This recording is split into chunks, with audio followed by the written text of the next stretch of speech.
Hey everybody, we're live and thank you for watching this week. And I'm really pleased beyond measure to introduce Chris Moore.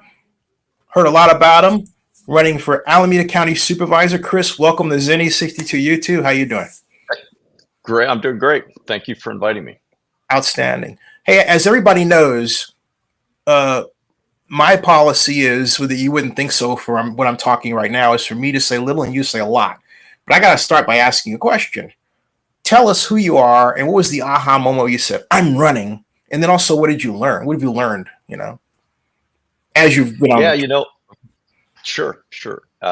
So yeah, so a little bit about my background. I grew up in Philadelphia, although I've been out here in Alameda County for 40 years now, so that's quite a long time ago. But I grew up, and when I got out of high school, I was an auto mechanic originally. I wanted to kind of own my own automobile business, but my parents moved out to California, and a few years later, and I decided to come out. Went to school and became a CPA, and happened to be assigned to a lot of government-related audits. So that's kind of where I first got a lot of exposure to City of Hayward, City of Berkeley, Metropolitan Transportation Commission, Port of Oakland, County of Solano. So I ended up auditing all these entities and the not-for-profits that they funded money to. But that's kind of where that interest is.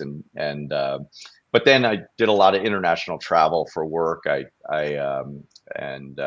went to worked in telecommunications, and then more recently, in the last few years, I started getting into more providing rent controlled housing, small player in that business. And I started to get much more involved in policy and kind of how the city of Oakland was dealing with um, housing policy and how they could promote policy better. And I met and talked with almost all the current city council members and previous ones as well.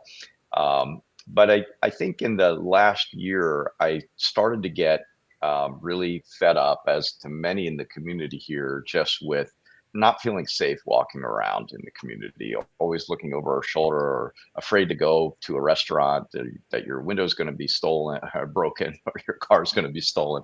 So I got much more involved as kind of like activism in a way, but for something that's kind of like, hey, what's right for this community. And that kind of went into what happened was, I was speaking at city councils a lot. I was speaking at the board of supervisors a lot, and I was very involved in the community. And what Keith Carson decided to retire, or announced that he was going to retire, and I got a call from David Halbert, actually, out in one of the supervisors. Didn't necessarily say, hey, you should run. He just said, hey, Keith Carson decided to resign or retire. And so that kind of is why I got in, because I felt, you know what, I'm not a career politician.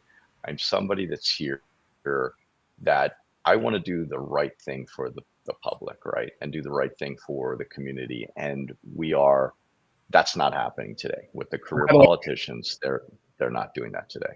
If I look down, it's only because I'm making sure this is on Facebook, because I put it on Twitter. So that's what I'm doing there. So I'm curious to know. Because I'm making sure this is on Facebook, because I put it on Twitter. So see, at any rate, what was the aha moment where you said, all right, I mean, there's always something, right? There's always some trigger. And what I've learned in 17 years of talking to people running for office, there's always something that is, if I wanted to put my movie script writing hat on, a plot point.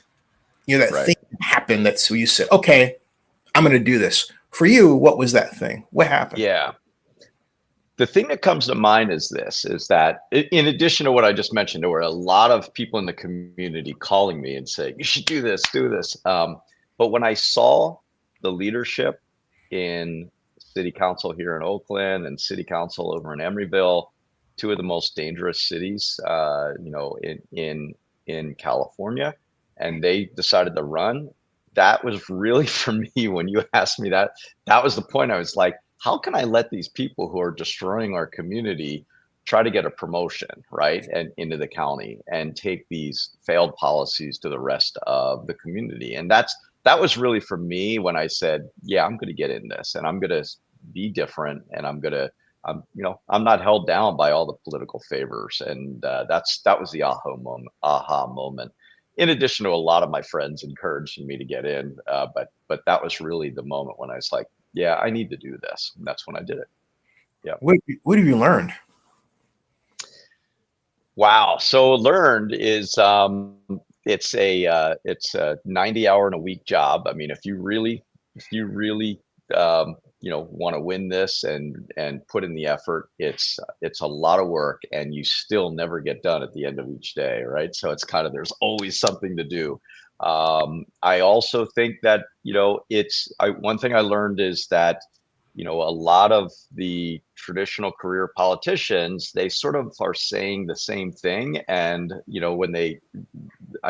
what I learned when I started calling out that we're having problems in our community, they're saying, oh, that guy's a bully, right? It's like, no, I'm pointing out the common sense item. So I just think what I've learned is a lot in the Bay Area. It just feels like everybody is saying the same thing. They sort of have and somebody like myself, and not only I learned this, I was told this, they don't want outsiders. They don't want to allow outsiders to get in the club, because we might call them out for not really performing and not doing what's right for the community. And I've definitely seen that. And I just did a post. They have stolen 200 of my lawn signs, right, over the last couple weeks, and they're continuing out there. So it's sort of, I've learned that it's just another example of, they don't want to let anybody from the outside come in and really challenge the status quo. That's what I've learned. Who's doing this, if I may? We're going to do it. Oh, I don't know who's doing it. I know my competitor signs just stay in the same place, or they appear where my signs were. But certainly I've seen people, I saw one person on Twitter say, pull down Chris Moore's signs a few weeks ago. That was somebody that works in the mayor's staff, and an alias Twitter account. So they publicly said that. The mayor Shang Tao, because well, what's the name of the person? It's I think that it's Hella Love Oak was the Twitter account. Mm-hmm. A lot of people think they know who that is. I won't mention their name, but they think it's somebody that works in the mayor's staff. Okay. Yeah. I asked that way because the actual district, the county was 5, straddles 3 cities, right? So 4. So it's kind of like, you say mayor, I'm thinking like, is it that one? Which one? Oh, yeah. Sorry. Yeah. But City in your travels, have you talked to anyone or any person that had a story that really just grabbed you about with respect to why you're running and everything else? So, yeah, so one thing I do, and you can see on my Twitter, or my x.com account, is I go out and I interview a lot of small business owners out there that have been generally burglarized 3 to 4 times, right? And almost everyone has, across Oakland and into southern Berkeley and over in Emeryville, a little bit up in Albany as well. So I think what stuck out is a lot of them say, hey, when you win, keep to your word, because we always hear politicians come in and they say, oh, I'm going to do this for you and I'm going to do this for you, and they never keep their word, right? They never do. And I'm going to do that. I'm not running this is not a career for me. This is to bring change where change is needed, and I am going to do this for the small businesses in our community and the public, just to help them feel safe in our community again. And really, overall, what happens if we don't feel safe in our community, we're not spending money in our community. We're spending it over in Walnut Creek or other counties, right? And we don't have the funds, which are tax revenues, to support our safety net, which we can see is not happening here as well. We have homelessness all over the streets. We have mental health issues, and and the revenues are declining. We see that's particularly in Oakland with another $129 million deficit projected, and that's because it's a mismanaged and misrun city. But the county, and I believe the county's going to have to come in and help that. Honestly, they really are. It's not going to change without assistance from the county, and I'll aim to fight for that as well. Every candidate has plans. What plan do you want people to know about most of all, and what's the substance of that? So my plan is the key item is we first need public safety. We need to feel, as I mentioned before, comfortable walking in the streets and parking our cars. And like I said, the county's going to have to come out and do that. And Oakland in particular needs that help. The crime that's happening in Oakland is spreading out to the rest of and the other cities in Alameda County.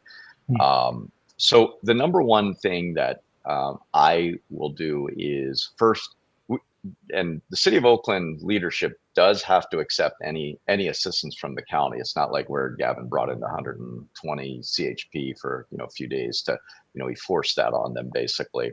But the county will have to collaborate and work with the city leaders, and maybe they'll change next November. Keep our fingers crossed that a few will change out, and they'll be more open to having the county come in and help. So the county would come in. Number one, the county has a emergency response center out in Dublin. It has a 911 system that could be flipped on and get Oakland's working again, right? The second thing is they could provide resources to the back end to help with investigations, to get more community policing, more OPD out on the streets to do more community policing and working with individuals and helping to reduce and make everybody feel safer, right? As they come out in the community. I think those are the core aspects of that. But we also need to bring businesses back. And the businesses, it's interesting, a lot of businesses in Oakland and this community right now are going down to Hayward because Hayward's providing grants and they're providing low interest loans if they move from Oakland and come there. And that's what the county is going to have to do to Oakland. So do with Oakland. The county will, we need to bring, we lost at least 3,000 last year through March a year ago. We probably lost another 3, 5, 6,000 throughout the year. And we'll find that out when the tax payments are made. But we need to provide a grant and other systems, other programs to help businesses come back because they provide jobs for the youth. They provide tax revenues, and that tax revenue then, of course, goes to a safety net. But there's one other key issue that we need to do, and what I aim to do is, so I mentioned earlier I was an auditor of multiple cities, and what auditing it means is holding accountability, right? So when funds are spent in this community, we spend $4 billion. We shouldn't have people sleeping out in the rain in West Oakland or all down 12th Street and in East Oakland. Or it's unfathomable to me that we're spending literally billions of dollars, and those communities are existing out there. So I believe, and we've seen it with a countless number of grand jury reports, that the funds are not going to where they're supposed to go. They're going to, there's nepotism involved. There's family, those funds are not really getting necessarily to where they're supposed to. And so this isn't about cutting funds. It's about making sure the funds get to where it's supposed to. It's not, it's obvious it's not happening today. It's obvious for the amount of money spent. It's not there. So that's what I'm going to do and I'll collaborate with the other board of supervisors, and I will bring in a staff that understands how to be accountable and how to drive accountability. So for example, when we provide $1 million or 10 million to a certain organization, we'll say, these are the metrics that you need to do in order to get additional funds. And that's what we have to do. We don't do that. They do not do that. They don't do that in the city of Oakland. They don't do it at the county level either. It's just, it's not a common practice, and that's what we need to do for the community. I was listening to you, I was thinking about it in two ways. And are you saying, I get the nepotism part, I think, but then also there's this matter of bloat, right? How much of that is bloat? In other words, when I say bloat, Um, maybe overstated administrative costs without checking, that sort of thing. What other meat and details are there? I'm just curious. It could be that there's too much administration, but I think the thing is, no, I don't think anybody really knows, because they're allocating funds without saying, oh, well, what results are you going to achieve, and why do you need X amount of funds? They don't look at it that way. And leveraging business experience, and and the experience I have working as an executive with cultures all over the world, that's Mhm. what I would drive as part of this, is saying, okay, what exactly are going to be the results of driving providing these funds, and okay, come back in 3 or 6 months and tell us how far you've achieved those results. What have you done?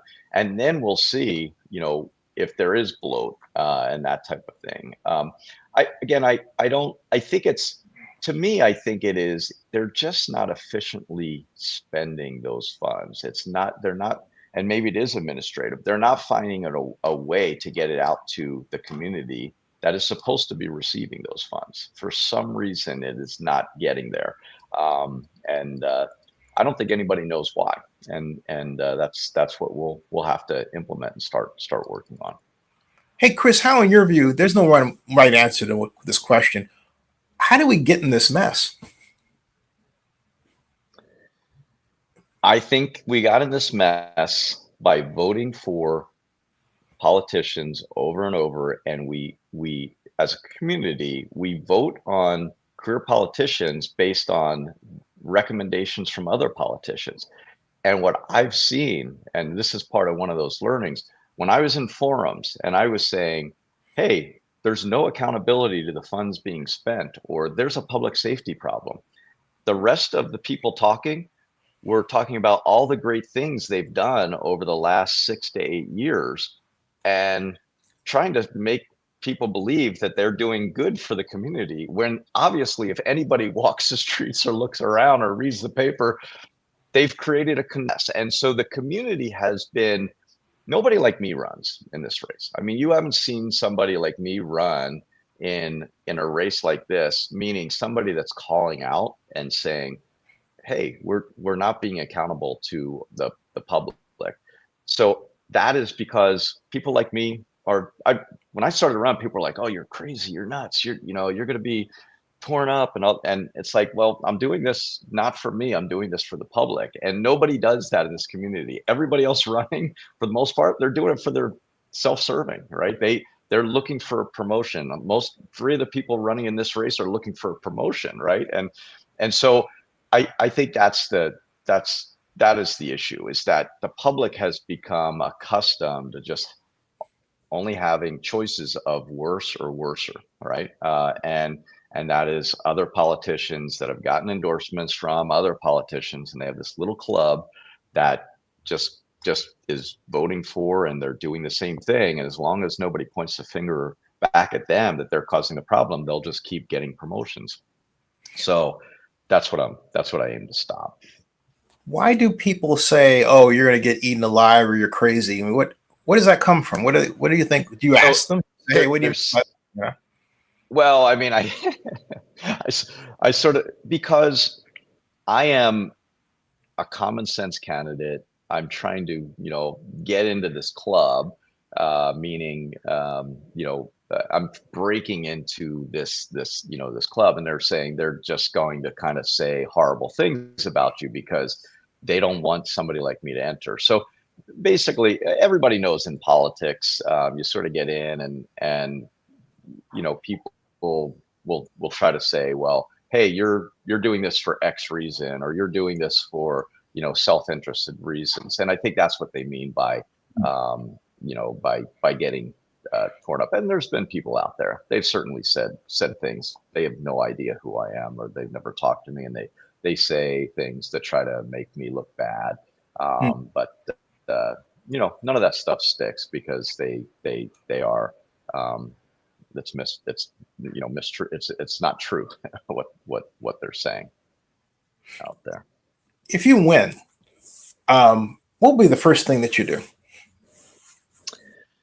First thing I'll do is, again, I will meet with all of the other Board of Supervisors, and I'll outline the items that I mentioned earlier regarding public safety and saying, look, we have to do something here. This is the number one priority of our community.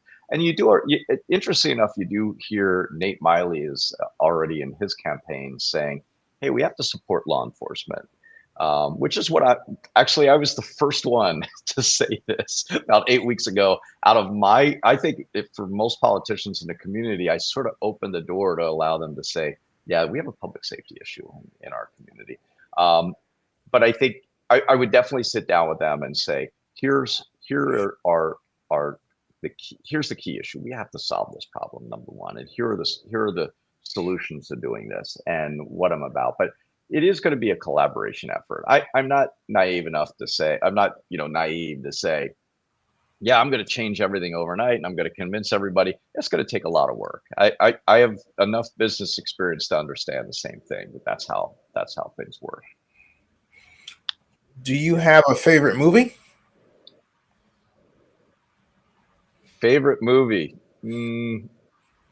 Yeah, I like Goodfellas. That's which one came to mind first. Not that it's just that's a good old classic. I also like Ferris Bueller's Day Off. I'd say those are the two that kind of popped into my. Does that mean you watch Succession? Because Alan Ruck from Ferris Bueller's Day Off is a main character. Yeah, right. Yes, he is, and Succession's that's a great, that was a great show. But it is interesting.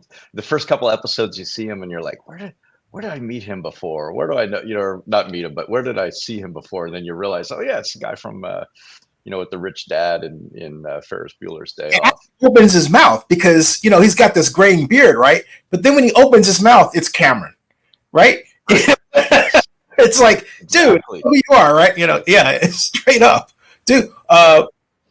What's your favorite character in Goodfellas? It's probably the main actor. It's just a good story, good storyteller. Rest in peace to Ray Liotta. Rest in peace. Yeah. Yes. Yeah. Yeah. Yeah. It's definitely not the crazy guy. Oh, well, there's lots of crazy guys in that, but anyway. It's a good story, it's an interesting classic, that movie, Yeah, and based on a true story, True. That's what's most interesting about Goodfellas. Yep. It's for sure. That's probably what makes it so appealing. It's like it's an interesting story and it's a true story, and that kind. And I grew up in Philadelphia, right? So the mob was very big in Philadelphia, and that was, of course, a New York story. But yeah, we grew up with all that stuff, so it's always kind of interesting. So wait, are you an Eagles fan? I am an Eagles fan. Yes. Wow. I'm done. I'm just kidding. I'm just covering the NFL. I gotta tell you, what's funny. I moved here in like 1980. Yeah, I moved here in 1985, and the Niners were just killing it, right? And so I got into the Niners for a few years there, and even the Raiders. When I was growing up in Philly, my best friend was a total Raiders fan. So watched a lot of Raiders back in the 70s, 80s, that type of thing. So yeah, Jimmy Plunkett, and a long time ago. Yeah. So the greatness of the Raiders. What do you want people to know most about your campaign and going forward? I think we have we've put in the work, right? We have a great team. You talked to Michelle earlier, Michelle Haley, and she's been instrumental, and the rest of the team, we have, we've just worked every day. We meet every day, 8 a.m, and we're all going, still chatting and talking at midnight, right? And that's been nonstop for 90 days now. So we know it was an uphill battle just to get my name out there and really show that we're real and making a difference. And so, yeah, we're the hardest working team out there. I'm sure of it. And nobody's I think the politicians these days haven't had to really work that hard, and but that's what we're about, and we're a true campaign team that we brought together very quickly, and we're here to make a difference, and we believe we are all on the same page that something has to change, and new leadership needs to come into the community, and that's really going to focus on solving the problems, and that's what we're about. Yep. Hey, so tell them how to contact you on your campaign. What's your website? So website is chrismooreforsupervisor.com, and it's FOR. So chrismooreforsupervisor.com. You can see more about us out there. You can see what I've talked about in terms of our priorities. There's a video out there with Keisha Henderson, which is she did an advertisement with me, but a big blogger in the East Bay. Or I'm sorry, in East Oakland, and yeah, there's more out there, and there's still time to donate to the campaign as well. So we're always looking for contributions to the campaign as well. Hey, Chris, you have to come on back so we can talk movies. Oh yeah, I don't get to watch a lot of movies, but yeah, I'd be happy to talk about other ones. That would be great. Hey, but you're getting a lot of ideas for scripts, I'll bet. Say that again. I said, but hey, you're getting a lot of ideas for scripts, I'll bet. Yeah, I'm for sure. Yeah, it's been an interesting ride. Hey, thank you for coming, and hey, stick around in the background. You have to move a muscle, folks. Thank you for watching. Later tonight, NFL mock draft part 3. Drake May is moving down. Caleb goes to the Bears, maybe. I hope not. We'll see. You follow the NFL at all? Yes, I do. A little bit. I'll tell you, this season has not been. I've not been able to follow anything because of the campaign. So yeah. Understood. Definitely. Hey, folks. Thank you, Chris. Stick around. We'll see you all later. And hey, look. Anybody else want to talk on? Come on and talk about what they're doing and running and everything, what they've learned. Safe space. Say what you want. Just don't hit me because I'm not saying anything. All right. See you all. So much. You got it. So much, Sunny.